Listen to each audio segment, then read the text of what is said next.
Hey hi guys, வீடியோக்குள்ள போகிறதுக்கு முன்னாடி வீடியோ லைக் பண்ணிட்டு பாருங்க, சப்ஸ்கிரைப் பண்ணிட்டு பாருங்க. இந்த எபிசோட் ஸ்டார்டிங்ல பார்த்தீங்கன்னா ஜெயினுக்கு வந்து ஒரு டெக்ஸ்ட் வருது. என்ன மெசேஜ் பார்த்தீங்கன்னா ஹீரோ கிட்டே தான் வந்திருக்கு. நாளைக்கு இந்த பிளேஸ்க்கு வந்துரு அப்படின்னு சொல்லிட்டு ஒரு டெக்ஸ்ட் மட்டும் வந்திருக்கு. இதை பார்த்துட்டு இவன் என்ன இத்தனை நாள் வந்து எனக்கு ரிப்ளை பண்ணவே இல்லை, இப்போ எனக்கு ரிப்ளை பண்ணியிருக்கான் அப்படின்னு சொல்லிட்டு வந்துட்டு பார்க்குறான். அப்போ டேன் வந்து கேட்குறாரு, நாளைக்கு நீ போறியாங்கும்போது ஆமா நான் நாளைக்கு போயிட்டு பச்சை பச்சை கேட்க தான் போறேன், அவன் ஏன் இந்த மாதிரி எனக்கு பண்ணான்னு தெரியலன்னு சொல்லிட்டு பயங்கரமாக ஃபீல் பண்ணிட்டு இருப்பான் அந்த மெசேஜை பார்த்துட்டு. அதுக்கப்புறம் டேன் கிட்ட சொல்வான், பரவாயில்ல நான் இவ்வளோ கஷ்டப்பட்டேன், நீ எங்களுக்கு ரொம்ப ஆறுதலாக இருந்தீங்க, எனக்கு உங்களை மாதிரி ஒரு வெல்விஷர் கிடைக்க நான் கொடுத்து வச்சிருக்கணும், நீங்கள் ஒரு நல்ல ஃப்ரெண்ட் அப்படின்னு சொல்லுவான். ரெண்டு பேருக்குள்ளுமே ஒரு நல்ல ஃப்ரெண்ட் பாண்டிங் வந்துட்டு சிங்காது. இவன் வந்து டேன் என்ன சொல்கிறான்னா, ஓகே கவலைப்படாது, எல்லாமே நல்லதாக தான் நடக்கும் அப்படின்னு சொல்கிறான். நெக்ஸ்ட் அவன் சொன்ன மாதிரி இவன் வந்துட்டு கிளம்பி போகிறான். இவ போகிற வழியிலலாம் ஒரு நோட் இருக்குது. அந்த நோட் எடுத்து பார்த்தோன்னா, எனக்கு தெரியும் நீ மேலே கோமா இருப்பேன், எப்பயுமே வந்துட்டு நான் டிசப்பாயிண்ட் பண்ணவே மாட்டேன், நான் ஏன் இட்டாலிக்கு போகாமல் சுவிட்சர்லாண்ட் வந்தேன்னா அதுக்கு ஒரு முக்கியமான விஷயம் இருக்குன்னு சொல்லிட்டு அப்படியே அந்த இடத்துல ஸ்டாப் பண்ணிடுறோம். அதுக்கப்புறம் இன்னொரு நோட் இருக்குன்னு சொல்லிட்டு அதை வந்து தேடி போக சொல்கிறோம். ஸோ ஜெயினு கிளம்பி போகிறா. இங்கே நம்ம ஹீரோயின் வந்துட்டு எழுச்சி பார்க்குறா, கிம் கூப்பிடுறா, அங்கே யாருமே இல்லை. அதுக்கப்புறம் திருப்பி இங்கே செயினை தான் காட்டுறாங்க. இன்னொரு நோட் இருக்குது. அதில் வந்துட்டு நானும் சுவும் சேர்ந்து உனக்கு ஒரு சர்ப்ரைஸ் வந்துட்டு பிளான் பண்ணியிருக்கோம், நாங்கள் அதனால தான் ஒன்றா இருக்கோம் அப்படின்னு சொல்லும் போது இவன் நம்ப மாட்டேங்கிறான்னு, சர்ப்ரைஸா, சான்ஸே கிடையாது, நீ என்ன ஃபுல் ஆக்கம் பார்க்குறியான்னு சொல்லிட்டு அப்படியே பார்த்துட்டு இருக்கா. அதுக்கப்புறம் உங்ககிட்ட ஒரு முக்கியமான விஷயம் சொல்லணும், நீ இந்த பிளேஸ்க்கு வருதுன்னு சொல்லிட்டு ஒவ்வொரு பிளேஸாக வந்துட்டு வர சொல்லிட்டு இருக்கான். அங்கே பார்த்தீங்கன்னா ஒவ்வொரு நோட்டாக வச்சுட்டு இருக்கான். அதுக்கப்புறம் நீ ஹோட்டலுக்கு போனது, அங்கே போய் என்னை விசாரிச்சது, நான் எதனால் நாங்கள் ரூம்லாம் சேஞ்ச் பண்ணோம்னா உனக்கு ஒரு சர்ப்ரைஸ் இருக்குது, இதை மட்டும் தான் சொல்லிட்டு இருக்கான். என்ன சர்ப்ரைஸ், இவங்க ரெண்டு பேரும் என்ன பண்ணிட்டு இருக்காங்கன்னு சொல்லிட்டு இவளுக்கு இன்னுமே கோவம் வந்துட்டு தான் இருக்கு. இங்கே நம்ம ஹீரோயின் வந்துட்டு எழுச்சி பார்க்கறா, கிம்மை காணும். அங்கே பார்த்தீங்கன்னா ஒரு லெட்டர் இருக்கும், இவளோட பேர் போட்டு ஒரு லெட்டர் இருக்கும். சரி ஹீரோ தான் எழுதி வச்சிருக்கான்னு சொல்லிட்டு ரொம்ப ஹாப்பியாக வந்து ஓப்பன் பண்ணி ஹீரோயின் வந்து பார்க்குறான். அதில் ஹீரோ வந்துட்டு எழுதியிருப்பான், நான் உன்னை எப்போ பார்த்தனோ அப்பயே நான் வந்து ஃப்ளாட் ஆகிட்டேன், உன் மேலே லவ்வில் விழுந்துட்டேன், அதுக்கப்புறம் உன்ன மாதிரி ஒரு கைண்ட் பர்சன் நான் பார்த்ததே கிடையாது, நீ நிறைய விஷயத்தில் வந்து ஹெல்ப் பண்ணியிருக்கேன், உன் கூட நான் ரொம்ப நாள் வாழணும் ரொம்ப ஆசைப்பட்டுட்டு இருந்தேன், அதே மாதிரி நீ ரொம்ப நல்ல பொண்ணு, என் கூட நீ நல்ல ஜெல்லாக இருந்த, உன் கூட இந்த மொமெண்ட் எதுவுமே நல்லா மறக்க முடியாது அப்படின்னு சொல்லிட்டு அதுக்கப்புறம் சடனாக ஒரு நாள் என்னை விட்டு போயிட்டேன். அதுக்கப்புறம் தான் தெரிஞ்சிச்சு நீ ஒரு ஓல்டு மேனை கல்யாணம் பண்ணிட்டு போயிட்ட, அதுவும் மணிக்காக. நான் வந்து உனக்கு இதை எதிர்பார்க்கவே இல்லை, என்னோட சூரியவதி அவள் கிடையாது, அதுக்கப்புறம் தான் உன்னோட ஈவில் ஃபேஸை பார்த்தேன். அதுக்கப்புறம் நம்ம கடவுளை வந்துட்டு ஏன் இப்படி நம்ம ரெண்டு பேரும் மீட் பண்ண வச்சாருன்னே தெரியல. ஆனால் நான் மீட் பண்ணுறப்போ நீ அப்பாவியாலாம் இல்லை, நீ ரொம்ப ஈவலாக தான் இருந்துட்டு இருந்த. அப்போ கூட என்கிட்ட என்ன சொன்னேன், நான் காசுக்காக தான் வந்துட்டு கல்யாணம் பண்ணிட்டு போனேன், ஆமாம் எனக்கு மணி தான் இம்பார்ட்டன்ட் சொன்னேன். நீ வந்துட்டு நான் எவ்வளோ கஷ்டப்பட்டு என்னால் பழசெல்லாம் மறக்க முடியாமல் நான் தள்ளாடிட்டு இருக்கும் போது ஆனால் நீ ஈஸியாக எல்லாத்தையுமே மறந்துட்டு போயிட்டேன். ஸோ அதுக்காக தான் நான் திருப்பி உங்ககிட்ட வந்துட்டு ஈவலாக நடந்துக்கிட்டேன், திருப்பி உங்ககிட்ட ஆக்டிங் பண்ண ஆரம்பித்தேன். எனக்கு உன் மேலே லவ்வே கிடையாது, உன் மேலே எனக்கு எந்த பாசமும் கிடையாது, நான் பட்ட வழியை உனக்கு நான் திருப்பி தரணும், அதுக்காக தான் உங்ககிட்ட ஹம்பிளாக நடந்துக்கிட்டேன், க்ளோஸாக கேரிங்காக எல்லாமே நடந்துக்கிட்டேன். ஏன்னா உனக்கு நான் பெரிய காயத்தை உண்டாக்கணும்னு ஆசைப்பட்டேன். ஸோ அந்த காயத்தை நினச்சிட்டு நீ என்றைக்குமே மறக்கவே கூடாது, எப்படி அசால்ட்டாக நீ மறந்த, இதுக்கப்புறம் நீ என்னை எப்படி மறப்பேன்னு நானும் பார்க்குறேன் அப்படின்னு சொல்லிட்டு இங்கே அப்படி இவெல்லாம் வந்துட்டு எழுதி வச்சுட்டு இருக்கான். நெக்ஸ்ட் பார்த்தீங்கன்னா இங்கே ஜெயினை தான் காட்டுறாங்க. இவன் ஒவ்வொரு ட்ராப்பாக வர சொல்லி ஃபைனலாக ஒரு எண்டுக்கு வர சொல்லியிருப்பான். அங்கே பார்த்தீங்கன்னா ஒரு பைனாகுலர் இருக்கும், இது வழியில் பாரு அப்படின்னு சொல்லிட்டு ஒரு நோட் இருக்கும். அதில் ஓப்பன் பண்ணி பார்த்தா அதுலேருந்து பார்த்தா will you marry me அப்படின்னு சொல்லிட்டு பேராஷூட்டில் வந்து எழுதி அமைச்சிருப்பான். சுற்றி பார்த்தா நிறைய பேராஷூட் அந்த இடத்துல பறந்துட்டு இருக்கும். இவன் இதெல்லாம் பார்க்கும்போது பயங்கர ஷாக் ஆகிடுவா. அதுக்கப்புறம் ரொம்ப எக்ஸைட்மெண்ட் ஆகிடுவான். ஆனால் ரெண்டாவது வந்துட்டு அவளுக்கு ஒன்றுமே புரியாது. இவன் ஆல்ரெடி ஹீரோ வந்து திட்டணும் அப்படின்னு சொல்லி தான் வந்திருப்பான். ஆனால் ஹீரோ அங்கே வந்து இவளை பயங்கரமாக இம்ப்ரெஸ் பண்ணிட்டு வந்து நிற்கிறான். இவளுக்கு ஒன்றுமே புரியல ஜெயினுக்கு. அப்படியே பார்த்துட்டு இருக்காளா. அப்போ வந்து சொல்கிறான், இதெல்லாம் எங்களோட பிளான் தான், ஸோ நானும் சேர்ந்த பிளான் தான், இட்டாலி போகணுன்னு வந்துட்டு நான் போய் சொன்னேன், அப்போ தானே நீங்கள் சுவிட்சர்லாண்டுக்கு வந்துட்டு அறக்க பறக்க வருவேன், ஸோ இது எல்லாமே 2 நாள் உன்னை அப்படியே அழைக்கரிச்சு அதுக்கப்புறம் உன்னை ப்ரப்போஸ் பண்ணலாம் தான், எப்படி இருக்க த்ரில்லாக இருக்கா அப்படின்னு சொல்லிட்டு அப்படி பிளேட்டே மாற்றிட்டாங்க. இவளுக்கு ஒன்றுமே புரியவே இல்லை, இவ்வளோ சர்ப்ரைஸ் கொடுத்துருக்கான், இப்போ இதெல்லாம் சொல்கிறான் அப்படிங்கும்போது அப்படியே இவளுக்கு அப்படியே சிங்க் ஆகுது. ஒருவேளை உண்மையாக தான் இருக்குமோ அப்படின்னு சொல்லிட்டு அப்படியே பார்த்துட்டு இருக்கா. இதுக்கு வந்துட்டு ஹீரோயினை ஹெல்ப் பண்ணா அப்படின்னு வேற சொல்கிறான். அதுக்கப்புறம் கீழே உட்காந்து ரிங் கொடுக்குறான், will you marry me அப்படின்னு சொல்லிட்டு ப்ரப்போஸ் கொடுக்குறான்னா இதை கேட்டதுமே இவ ஹாப்பியாரா. ஏன்னா 2 நாள் வந்துட்டு இவ எந்த அளவுக்கு ஹீரோ லவ் பண்ணியிருப்பான்னு நம்மளுக்கே தெரியும். ஸோ சுற்றி வந்துட்டு போயிருப்பாள் எல்லா இடத்துக்கும். இப்போ இவன் இந்த மாதிரி ப்ரப்போஸ்லாம் பண்ணதுக்கப்புறம் இவன் அக்செப்ட் பண்ணிக்கிறான். இவன் வந்து இங்கே கிஸ் பண்ணி ரிங்கை வந்து போட்டு விடுறான். நம்ம கூடிய சீக்கிரத்தில் கல்யாணம் பண்ணிக்கலாம்னு சொல்லிட்டு ஹக் பண்ணுறாங்க. நெக்ஸ்ட் நம்ம ஹீரோ தான் காட்டுறாங்க. அவன் இந்த லெட்டரை பார்த்துட்டு அழுக ஆரம்பிக்கிறான். இந்த பாரு, இதுக்கப்புறம் உனக்கும் எனக்குமே ஒன்றும் கிடையாது, நான் உனக்கு ஒரு காயத்தை ஏற்படுத்தணும்னு நினச்சேன், நான் ஒரு வடுவை வந்துட்டு ஏற்படுத்திட்டேன், நீ இதுக்கப்புறம் ஈஸியாக என்னை மறக்க மாட்டேன்னு தெரியும், அதுக்கப்புறம் நான் வந்துட்டு சீக்கிரமாக ஹீரோயினை வந்துட்டு ஜெயினை வந்து கல்யாணம் பண்ண போகிறேன், இதுக்கப்புறம் எங்களுக்கு கூட வராத, ஸோ நீ எந்த ட்ரபிளுமே கிரியேட் பண்ணக்கூடாது, கெட் லாஸ் அப்படின்னு சொல்லியே லெட்டரில் எழுதி வச்சிருப்பான். இதை கேட்டணுமே ஹீரோனுக்கு அழுக வந்துடும். அப்போது நம்ம ஏமாற்றப்பட்டுட்டோமான்னு சொல்லிட்டு அதே இடத்துல விழுந்து அழுதுட்டு இருப்பா. பார்க்கவே நம்மளுக்கே பாவமாக இருக்குங்க. அதுக்கப்புறம் ஜெயின் என்ன பண்ணுவோம்னா டேனுக்கு கால் பண்ணி நடந்த விஷயத்தெல்லாம் சொல்லிட்டு இந்த மாதிரி ப்ரப்போஸ் பண்ணார். இதுக்கு வந்து சூ வந்து ஹெல்ப் பண்ணியிருக்காங்க. சூ வந்துட்டு இந்த ஒரு ஹோட்டலில் தான் இருக்காங்க அப்படின்ட்டு டேன் கிட்டே இவ எல்லாத்தையுமே சொன்னதுக்கப்புறம் டேன் வந்துட்டு அப்படியா ஸோ ப்ரப்போஸ்க்காக தான் இந்த மாதிரி பண்ணாங்களா அப்படின்னு சொல்லிட்டு கேட்கும்போது ஆமாம் நம்மளை இப்படி தான் அழுக்கரிச்சிருக்காங்கன்னு சொல்லிட்டு இவ சொல்கிறான். ரொம்ப சர்ப்ரைஸ் ஆகிட்டே அப்படின்னு சொல்லிட்டு அப்படியே நம்பிட்டா போல் எல்லாத்தையுமே நம்பிட்டு சொல்கிறா. டேனோ அப்படியே சரி ஓகே நீ ஹாப்பியாக இருந்தால் எனக்கு சந்தோஷம்னு சொல்லிட்டு ஹீரோயினை பார்க்கறதுக்கு போகிறான். அங்கே பார்த்தீங்கன்னா ஹீரோயின் வந்து ரொம்ப டல்லாக ஒரு இடத்துல நிற்பா. என்னாச்சு அப்படின்னு சொல்லிட்டு ஹீரோயினை பார்க்க போகிறான். அப்போ ஹீரோயின் வந்துட்டு எப்படி நீங்கள் இங்கே வந்தீங்க அப்படின்னு சொல்லிட்டு கேட்குறா. ஏன் உனக்கு தெரியாதா நானும் அவளும் வந்துட்டு ஒன்றா தான் கிளம்பி வந்தோம் அப்படின்னு இவங்க சொல்கிறான். ஏன்னா ஹீரோனுக்கு என்டையராக என்ன நினச்சின்னு தெரியாதுல்ல, நீங்கள் தான் ஹெல்ப் பண்ணியாமல் இந்த மாதிரி ப்ரொப்போசலுக்குன்னு சொல்லிட்டு அவன் வந்துட்டு ஜெயின் சொன்னதெல்லாம் சொல்லும் போது ஹீரோயின் வந்துட்டு ஓ இப்படிலாம் சொல்லி வச்சிருக்கானான்னு சொல்லிட்டு அதுக்கு தகுந்த மாதிரி ஆமாம் நான் தான் ஹெல்ப் பண்ணேன் அப்படின்னு ஹீரோயின் வந்து ஒத்துக்கிறான். அதுக்கப்புறம் நம்ம ஹீரோயின் வந்து அழுதோ ஃபேஸ்லாம் ரொம்ப டல்லாக இருக்கும்ல, ஒரு மாதிரி வாய்ஸ்லாம் வந்துட்டு ஒரு மாதிரி இருக்கும். அப்போ வந்து கேட்பான் என்ன ஆச்சு நீ ரொம்ப சிக்காக இருக்கியா அப்படின்னு சொல்லிட்டு கேட்பான். ஆமாம்மா இந்த கிளைமேட்லாம் வந்து எனக்கு ஒத்துக்கலை ஸோ ரொம்ப ஒரு மாதிரி சிக்காக இருக்குது அப்படின்னு சொல்கிறான். சரி ஒன்றும் பிரச்சனை இல்லை நம்ம கிளம்பி சீக்கிரம் வந்துட்டு தாய்லாண்டுக்கு போகலாம் அப்படின்ட்டு போகலாங்க வேணாம் சரி நீங்கள் வெயிட் பண்ணுங்கள் எனக்கு ஒரு முக்கியமான வேலை இருக்குது அப்படின்னு சொல்லிட்டு கொஞ்சம் அவாய்ட் பண்ணிட்டு போகிறேன். ஏன்னா அவன் ரொம்ப ஹர்ட் ஆயிருக்காள். ஸோ தனியாக போய் எப்போ பார்த்தாலும் அழுதுகிட்டே இருக்கிறான். அதுக்கப்புறம் ஃபைனலாக முடிவு பண்ணிட்டான் அவன் வந்து இவ்வளோ சீட் பண்ணியிருக்கானா அவன் போட்ட ரிங் எதுக்கு, ஏன்னா இத்தனை வருஷமாக வந்துட்டு அவளுக்கு ஹீரோ மேலே ஒரு லவ் இருந்திருக்கும் ஒரு அன்பு இருந்திருக்கும். இப்போ சீட் பண்ணவன் தெரிஞ்சதுக்கப்புறம் அந்த ரிங்கை கழட்டி அங்கேயே ஒரு இடத்துல வந்து தூக்கிறா ஒரு ரிவர் மாதிரி போதும் அங்கேயே தூக்கி எரிஞ்சிடுறான். இதை வந்து டேன் வந்து நோட் பண்ணுறாரு. அப்படியே ஹீரோனோட பிஹேவியர்ஸ் எல்லாம் அப்படியே நோட் பண்ணிட்டு தான் இருக்காரு. அப்புறம் தாய்லாண்டில் இருக்க மேனேஜரும் அசிஸ்டண்ட்டும் பேசிகிட்டு இருக்காங்க. இந்த மாதிரி ஜெயின் வந்துட்டு ப்ரப்போஸ் பண்ணாராம் ஹீரோ, அதனால தான் இட்டாலி போகிறேன்னு போய் சொல்லிட்டு சுவிட்சர்லாண்டு போயிருக்காரு. அதுக்கு சூ வந்து ஹெல்ப் பண்ணியிருக்காங்கன்னு சொல்லிட்டு அசிஸ்டன்ட் வந்துட்டு ஒன்றுமே புரியாமல் சொல்கிறாரு. ஆனால் மேனேஜருக்கு வந்து ஏதோ டவுட்டாக இருக்குது அப்படியா அப்படின்னு சொல்லிட்டு இந்த விஷயம் அப்படியே காட்டு தீ மாதிரி அப்படியே பரவுது. அப்போ வந்துட்டு இங்கே கன்னியாவும் வாணிக்கிட்டேயும் போயிட்டு இந்த நீட்டாக வந்து சொல்கிறான் நடந்த எல்லாத்தையுமே. ஸோ நம்மளை வந்து யூஸ் பண்ணியிருக்காரு அந்த ப்ரொப்போசலுக்கு அப்படின்னு சொல்லிட்டு கன்னியா வந்து இன்னுமே கோவதாகப்படுறான். ஆனால் வாணிக்கு மட்டும் ஒரு டவுட்டு ஹீரோ மேலே. இல்லை ஹீரோ வந்துட்டு ஏதோ அவங்ககிட்ட பேக் சைடு இருக்குது அப்படின்னு சொல்லிட்டு அவள் வந்துட்டு டவுட் பண்ணுறான். அதே மாதிரி நீட்டாகவும் அப்படி தான். ஆமாம் ஹீரோ வந்துட்டு நான் நம்ப மாட்டேன், ஏன்னா அவள் கண்ணால் பார்த்துருப்பாள் ஹீரோயினுக்கு இந்த மாதிரி மெசேஜ் பண்ணுறதுலாம். ஸோ அவளை நம்ப மாட்டான். அதுக்கப்புறம் ஹீரோயின் தான் காட்டுறாங்க. ஊருக்கு வந்ததுக்கப்புறமே தனியாக இருக்கிறப்பெல்லாம் அவன் சொன்ன மாதிரி அவன் ரொம்ப லவ்லேயே நடந்தது ஹம்பிளாக நடந்தது அதுக்கப்புறம் ஏமாத்தினது இதுதான் அவளுக்கு ஞாபகம் வந்துட்டே இருக்குது. ஸோ அவளால் மறக்கவே முடியல. அவள் இப்போ ஏமாத்துறான்னு சொல்லி நினச்சி அழுதுட்டு இருப்பாளா. அப்போ பார்த்தீங்கன்னா அந்த குட்டி பசங்க 2 பேரும் வருவாங்க. காயும் அம்மா நான் ஏதாச்சும் உங்களை ஹர்ட் பண்ணிட்டேன்னா ஏன் நீங்கள் அழுவுறீங்கன்னு சொல்லிட்டு 2 பசங்களும் கேட்பாங்க. அதெல்லாம் இல்லைடாக்கண்ணா நீங்கள் என்ன ஹர்ட் பண்ண போகிறீங்கன்னு சொல்லிட்டு குழந்தைங்களுக்கு முன்னாடி அழுவக்கூடாதுன்னு சொல்லிட்டு அவன் என்ன பண்ணுறான்னா கொஞ்சம் கம் டவுன் ஆகிக்கிறான். அந்த குழந்தைங்களும் என்ன பண்ணுறதுனா ஹீரோயின் கண்ணிலேருந்து வர கண்ணீரை வந்து அப்படியே தொடச்செல்லாம் விட்டுட்டு இருக்காங்க. நெக்ஸ்ட்டு இங்கே ஹீரோவும் ஜெயினும் போயிட்டு அவங்க அப்பாட்ட போயிட்டு சொல்கிறாங்க இந்த மாதிரி ப்ரொப்போசல் பண்ணார் சுவிட்சர்லாண்டில் அப்படின்ட்டு சொல்கிறாங்க. இந்த மாதிரி அங்கிள் நான் மேரேஜ் பண்ணிக்கலான்னு இருக்கேன். அந்த மாதிரி ஹீரோயினும் ஜெயினும் வந்துட்டு ஓகே சொல்லிட்டா அப்படின்னு சொன்னதுக்கப்புறம் அவங்க அப்பா வந்து ஓகே ரொம்ப சந்தோஷம்ப்பா சரி உங்களுக்கு இஷ்டம்னா மேரேஜ் பண்ணிக்கோங்க அப்படின்னு அவங்க அப்பா சொல்லிடுறாங்க. அதுக்கப்புறம் ஹீரோ கேட்குறான் இங்கே அந்த ஊரில் தான் வந்து ஜென்ஸ் தானே டவுரி கொடுக்கணும். ஸோ டவுரியை பற்றி ஏதோ பேச வரானா. அதுக்கு உங்கள் அப்பா இல்லைப்பா டவுரிலாம் நான் வாங்குறது கிடையாது, என் பொண்ணு சந்தோஷமாக இருந்தாலே எனக்கு போதும் அப்படின்னு சொல்கிறாரு. ஆமாம் கண்டிப்பாக உங்கள் பொண்ணை நான் சந்தோஷமாக வச்சுப்பேன் அங்கிள் அப்படின்னு அவன் சொல்கிறான். அதுக்கப்புறம் நம்ம ஒரு என்கேஜ்மெண்ட் மாதிரி பண்ணிக்கலாம். ஸோ அந்த என்கேஜ்மெண்ட் வந்துட்டு ஹோட்டலில் பண்ணிக்கலாம் அப்படின்னு முடிவு பண்ணுறாங்க. மேரேஜுக்கு வந்துட்டு இன்னும் பெருசாக வெட்டிங் பண்ணிக்கலாம் அப்படின்னு முடிவு பண்ணுறாங்க. இவங்களுக்குலாம் ரொம்ப ஹாப்பி. சரி சீக்கிரமாக கல்யாணம் நடக்க போகுது அப்படின்னு சொல்லிட்டு ஜெயினுக்கும் ரொம்ப ஹாப்பி ஹீரோக்கெலாம் ஹாப்பி தான். அவங்க அப்பாவும் சந்தோஷப்படுறாங்க. ஓகே ஃபைனலாக வந்துட்டு தான் பொண்ணு கல்யாணம் ஆக போகுது அப்படின்னு சொல்லிட்டு ஹீரோவும் ஜெயினும் சொல்லிட்டு வெளியே ஹோட்டலுக்கு போயிருப்பாங்க ரெஸ்டாரண்ட்டுக்கு சாப்பிட்றதுக்கு.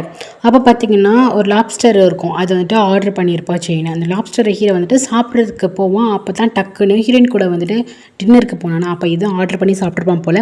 சொல்லப்போனா ஹீரோயினுக்கு தான் ஞாபகம் வரணும் அப்படின்னு சொல்லிட்டு இவன் பண்ணியிருப்பான். அதே மாதிரி ஹீரோயினுக்கு ஞாபகம் வருது.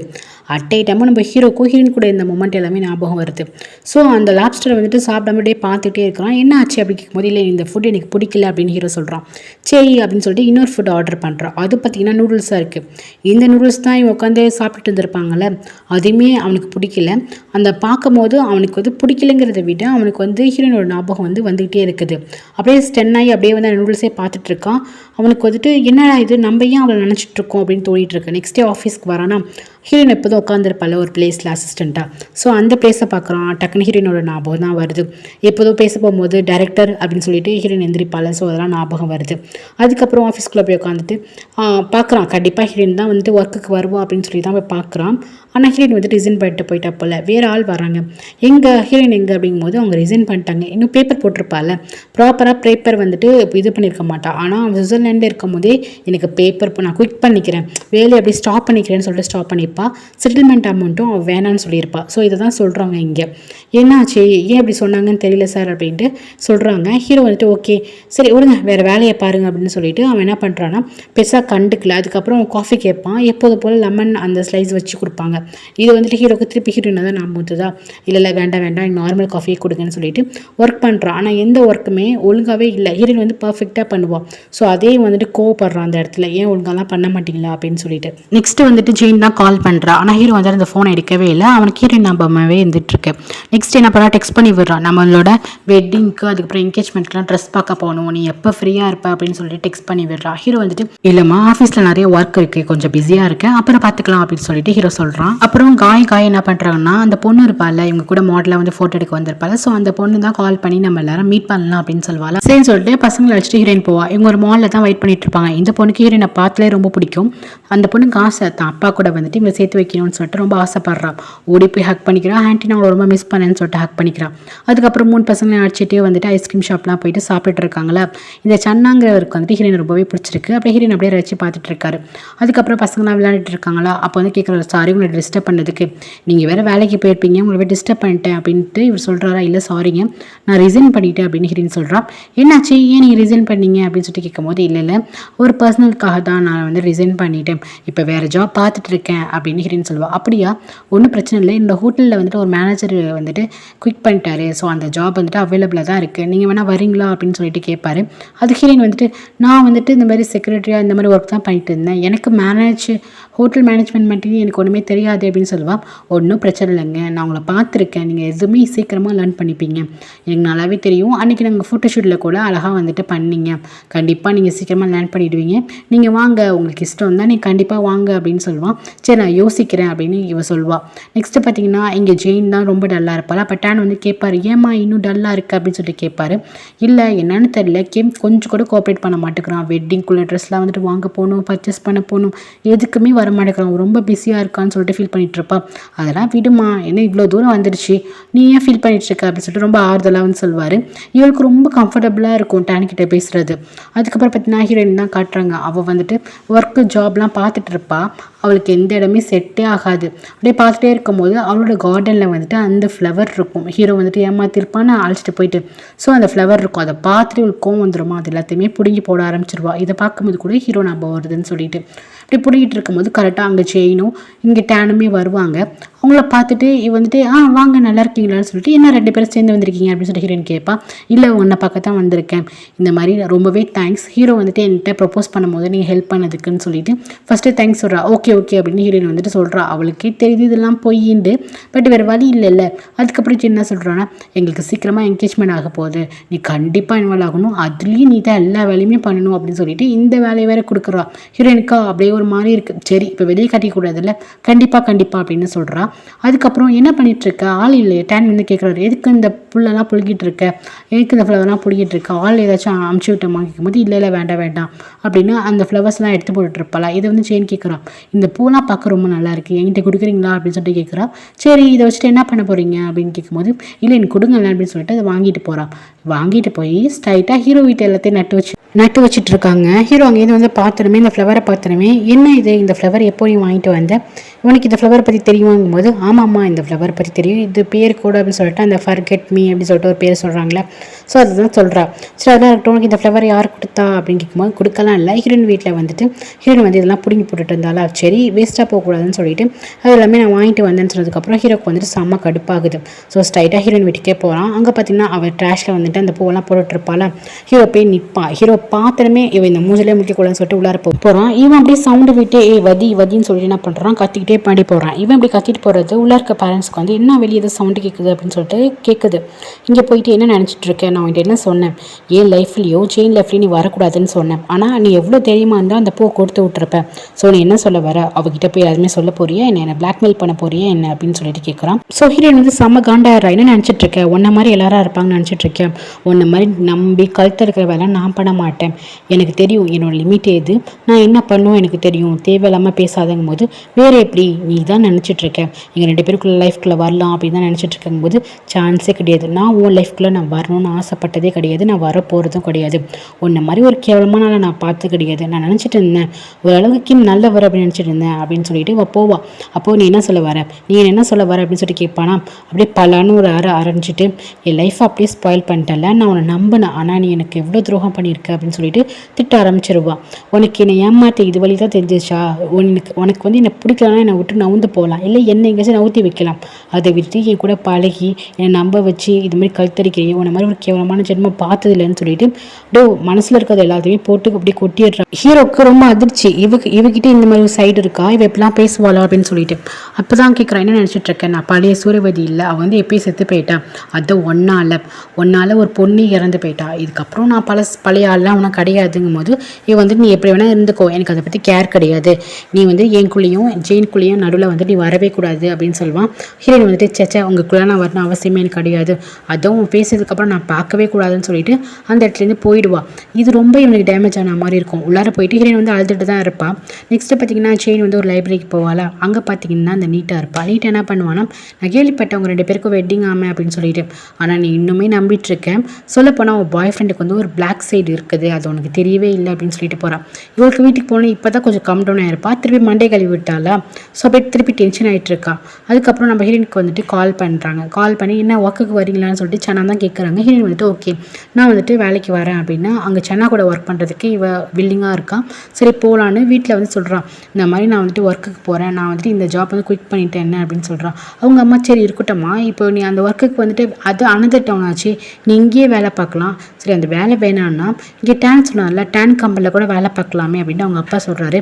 இல்லைப்பா நான் ஆல்ரெடி பார்த்த ஃபேஸையே நான் பார்க்கவே கூடாது, ஏன்னா டேன் கம்பெனியில் வேலை பார்த்தா ஹீரோவை பார்க்குற மாதிரி இருக்கும்ல, ஸோ அதனால் நான் வந்துட்டு வேறு டவுனுக்கு போகிறேன் அப்படின்னு சொல்கிறான். ஆனால் எந்த டவுனுக்கு போகிறேன் எந்த வேலைக்கு போகிறேன் அப்படின்னு சொல்லிட்டு எதுவுமே சொல்ல மாட்டேங்கிறா ஹீரோயின். நெக்ஸ்ட் ஹீரோ ஆஃபீஸாக காட்டுறாங்க. ஹீரோ என்ன பண்ணுறான்னா அசிஸ்டன்ட் இருக்காங்கல்ல அவங்ககிட்டே மேனேஜர் கிட்டே என்ன சொல்கிறோன்னா, ஸோ எங்கள் ஷூக்கு வந்து கால் பண்ணுங்க, எங்களோட என்கேஜ்மெண்ட்டு வெட்டிங் எல்லாத்தையுமே வந்துட்டு ஜெயின் யாரை வச்சு நடத்தணும்னு ஆசைப்பட்றான், நான் ஹீரோயினை வச்சு தான் நடத்தணும்னு ஆசைப்பட்றான், அவள் தான் எல்லா அரேஞ்ச்மெண்ட்டாக பண்ணணும், ஸோ வந்துட்டு அவள் வந்துட்டு கால் பண்ணி கூப்பிடுங்க அப்படின்னு ஹீரோ சொல்கிறான். இப்போயுமே தெரிஞ்சில்லைங்க, திருப்பி நம்ம ஹீரோயின் வந்துட்டு பத்தாது, அவள் திரும்பி என்கிட்ட ஆசை தான் நடந்துக்கிறா, ஸோ இன்னும் அவளுக்கு வழியை தரணும்னு சொல்லிட்டு தான் இவன் இந்த மாதிரிலாம் பண்ணிகிட்டு இருக்கான். அதுக்கப்புறம் நம்ம ஹீரோயின் என்ன பண்ணுறான்னா இப்போது வேலைக்கு போகிறா, ஸோ பசங்களை வந்துட்டு அவங்க அம்மா கிட்ட தான் விட்டுட்டு போகிறான். அவளுக்கு பசங்களை விட்டு பெரிய மனசே இல்லை, ஆனால் இப்போதைக்கு வேலை முக்கியம் இல்லை, ஸோ ஃபேமிலியை பார்த்துக்கணும்ல, ஸோ என்ன பண்ணுறான்னா நான் வேலைக்கு போகிறேன் நீங்கள் பத்திரமா இருக்கணும் அப்படின்னு சொல்லிட்டு குழந்தைங்களுக்கு அட்வைஸ் பண்ணிவிட்டு இவள் கிளம்பி போயிடுறான். இவள் கிளம்பி போனதுக்கப்புறம் தான் அசிஸ்டன்ட் வந்துட்டு கால் பண்ணி அவங்க வீட்டில் மேடு இருப்பாங்க அவங்ககிட்ட கேட்குறாங்க ஹீரோயின் எங்கன்னு சொல்லிட்டு. ஹீரோயின் வந்துட்டு மொபைல் வந்து தொலைச்சிருப்பா, அதுக்கப்புறம் இன்னொரு ஃபோன் வாங்கியிருக்கவே மாட்டான், ஸோ அவங்கள கான்டாக்ட் பண்ணவே முடியலன்னு சொல்லிட்டு வீட்டுக்கு கால் பண்ணுவாங்க. இந்த மாதிரி ஹீரோயின் வந்துட்டு வேறு டவுனுக்கு ஒர்க்குக்கு போகிறாங்கன்னு சொன்னதுக்கப்புறம் என்ன அப்படியா சரி ஓகே அவங்க நம்பர் கிடச்சா எனக்கு சொல்லுங்கன்னு சொல்லிட்டு இவன் வச்சுட்டு ஹீரோட்ட போய் சொல்கிறான். ஹீரோயின் வந்துட்டு ஏதோ ஒர்க்குக்காக வேறு டவுனுக்கு போயிருக்காங்களாம், அதுவும் சரி இருக்கட்டும், அதுக்கு என்ன கான்டாக்ட் நம்பர் இருந்தால் அதை கால் பண்ணி சொல்லுங்கள், கான்டாக்ட் நம்பர் வாங்கும்போது அவங்க ஃபோனை வந்து சுவிட்சர்லாண்ட்லேயே தொலைச்சிட்டாங்களாம் பாஸ், அதுக்கப்புறம் இவங்க ஃபோனையும் வாங்கலையாம் பாஸுங்கும் போது இவன் பார்க்குறான் என்னடா தொலைச்சி ரொம்ப நாள் ஆகுது, இன்னுமா இவன் இன்னொரு ஃபோன் வாங்கலை, போய் செக் பண்ணுங்க அவங்ககிட்ட இன்னொரு நம்பர் இருக்கும் அப்படின்னு சொல்லிட்டு ஹீரோ வந்து அனுப்பிச்சி விட்றான். இதெல்லாம் மேனேஜருக்கு வந்துட்டு சுத்தமாக பிடிக்கல. அவர் என்ன பண்ணுறாரு, அசிஸ்டன்ட் போனதுக்கப்புறம் என்ன கேம் நடக்குது அப்படின்னு சொல்லிட்டு கேட்குறாரு. என்ன நீங்கள் நடக்குது நல்லா தான் நடக்குது அப்படின்னு சொல்லும்போது இல்லை சரியில்லை, அந்த பொண்ணு ரிசைன் பண்ணுறேன்னு என்கிட்ட சொன்னான், அதுக்கப்புறம் சுவிட்சர்லாண்டுக்கு போனான், அதுக்கப்புறம் அங்கேருந்தே நாங்கள் ஜாப்பை குயிட் பண்ணிடுறேன்னு சொல்லிட்டு செட்டில்மெண்ட் அமௌண்ட் கூட வேணான்னு சொல்லிட்டு அந்த பொண்ணு போயிட்டா. அப்போ நீ என்ன பண்ண, என்ன ப்ராப்ளம், எதுக்கு அந்த பொண்ணை திருப்பி துரத்திட்டுருக்கு அப்படின்னு சொல்லிட்டு கேட்பாரா. ஒன்றுமே இல்லை அங்கிள், எதுக்கு என்ன வந்து சந்தேகப்படுறீங்க, கம் டவுன் அப்படின்னு சொல்லிட்டு இவன் ரொம்ப கேஷுவலாக சொல்கிறான். ஆனால் இருந்தாலுமே அவருக்கு சம்திங் ராங் அப்படின்னு தான் தோணிட்டு இருக்கு. நெக்ஸ்ட் வீட்டுக்கு டேன் எப்போதும் போல வராரு. அவருக்கே தெரியாது ஹீரோயின் வந்துட்டு எங்கே போகணும் அப்படின்னு சொல்லிட்டு அவர்கிட்டே சொல்லலை போல. ஸோ அவனுக்கே ஷாக்கு. அப்படியா சரி எங்கே ஒர்க் பண்ணுறாங்க அப்படின்னு சொல்லிட்டு கேட்டால் இல்லை அதை பற்றி எந்த டீட்டெயிலுமே சொல்லலை, உடனே எனக்கு ஜாப் கிடச்சிச்சு நான் போகிறேன்னு சொல்லிட்டு மறுநாளே கிளம்பி போயிட்டா.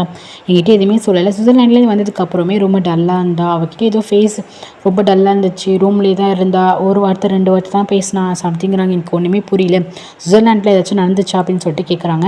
டேனுக்கு வந்துட்டு ஓரளவுக்கு ஏதோ சம்திங்னு தெரியுது, ஆனால் என்னன்னு சரியாகவே தெரியல. அதுக்கப்புறம் ஹீரோ என்ன பண்ணுறான்னா இன்னும் சூட நம்பர் அதான் ஹீரோயினோட நம்பரை வந்துட்டு கண்டுபிடிக்கல, கண்டிப்பாக அவன் ஸ்டெப்சனுக்கு வந்து கால் பண்ணுவா, அதான் டேனை தான் சொல்கிறான், டேனுக்கு வந்துட்டு அவள் பேசாமல் இருக்க மாட்டா, எப்படியாச்சும் கண்டுபிடிங்க அப்படின்னு சொல்லிட்டு ஒரு பக்கம் சொல்லிட்டு இருக்கான். நெக்ஸ்ட் நம்ம ஹீரோனை தான் காட்டுறாங்க. அவள் அப்படியே முழிச்சு பார்க்குறான். இப்போ லைட்டாக மனசுலாம் கொஞ்சம் பாரம் இறங்கின மாதிரி இருக்குது. ஸோ இப்போ பார்த்தீங்கன்னா ஒரு ஹோட்டலில் தான் இருக்கா. அது பார்த்தீங்கன்னா சென்னோட ஹோட்டல் தான். வெளியே வந்துட்டு இந்த மாதிரி நான் ஒர்க்குக்கு ஜாயின் பண்ணுறேன், இன்னிலேருந்து ஜாயின் பண்ணுறேன்னு சொல்கிறான். ஓகே ஃபைன் வாங்க, நீங்கள் எங்கெல்லாம் ஒர்க் பண்ணுமோ அந்த இடத்துக்கு அழைச்சிட்டு போகிறேன்னு சொல்லிட்டு அழைச்சிட்டு போகிறாங்க. இந்த குட்டி பொண்ணுக்கு ரொம்ப ஹாப்பி, ஆன்ட்டி இங்கே வந்துட்டாங்க அப்படின்னு சொல்லிட்டு. அதுக்கப்புறம் இந்த ஹோட்டல் பார்த்தீங்கன்னா செம்ம பெருசாக இருக்குங்க. அது பார்த்தீங்கன்னா 2 ஊரே உள்ளார இருக்கும் போல் அத்தை பெருசு இருக்குது. இவளுக்கு வந்து இந்த பூல் கிட்டே இருக்க மேனேஜ்மெண்ட் வேலை தான் போல். ஸோ அதான் சொல்லிட்டு இருக்கான். அதே பெருசாக கடல் மாதிரி இருக்குது. அதுக்கப்புறம் சொல்லிட்டு இருக்கான், நாங்கள் 2 நாள் வந்துட்டு நான் திருப்பி பேங்காக் போகிறேன், நீங்கள் வந்துட்டு இங்கே இருக்கணும், கொஞ்சம் தனியாக இருக்கணும், பிரச்சனை இல்லை அப்படி சொல்கிறான். ஹீரோயின் வந்துட்டு அப்படியா சரி ஓகே அப்படின்னு சொல்கிறான். இதான் உங்களுக்கு தெரியாத ஒன்றும் இல்லை, செயினுக்கு வந்து வெட்டிங் இல்லை. ஸோ அவங்க அப்பா வந்து எங்கிட்ட வந்து பேசணுன்றாங்க வெட்டிங் பற்றி, ஏன்னா ஹோட்டலில் தான் என்கேஜ்மெண்ட் பண்ண போகிறாங்களான்னு சொல்லிட்டு இவன் சொல்கிறானா. ஹீரோனுக்கு ஒரு மாதிரி இருக்குது. அப்போ குட்டி பொண்ணு சொல்கிறார், யார் ஜெயின் ஆண்டிக்கும் ஜேடுங்களுக்கும் கல்யாணம்மா, அந்த அங்கிள் எனக்கு சுத்தமாக பிடிக்காதுப்பா அப்படின்னு சொல்கிறான்.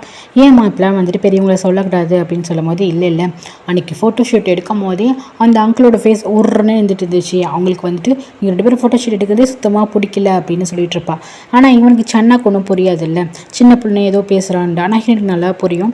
ஹீரோயின் பார்க்குறா. அதுக்கப்புறம் இவர் என்ன பண்ணுறாருன்னா, இல்லை நான் வந்துட்டு திருப்பி விசாரித்தேன், ஹீரோயின் எங்கே போனாங்க தெரில சார், அதுக்கப்புறம் அவங்களுக்கு காண்டாக்டாக பண்ண முடியல, அவங்க வீட்லேயும் இல்லை, பசங்களை வீட்டில் விட்டுட்டு தான் போயிருக்காங்க, அவங்க எங்கே போனாங்கன்னு யாருக்குமே தெரியலங்கும் போது ஹீரோ அது எப்படி எங்கே போனான்னு யாருக்குமே தெரியாமல் இருக்கும் அப்படின்னு யோசிச்சுட்டு இருக்கான். அப்போ பசங்களை எங்கே இங்கே தானே விட்டு போயிருக்கா, சரி பசங்கள்கிட்ட கேட்கலாம், அவங்க ஸ்கூல் எது அப்படின்னு சொல்லிட்டு ஸ்கூலை தெரிஞ்சுக்கிட்டு பசங்களை மீட் பண்ண போகிறான்.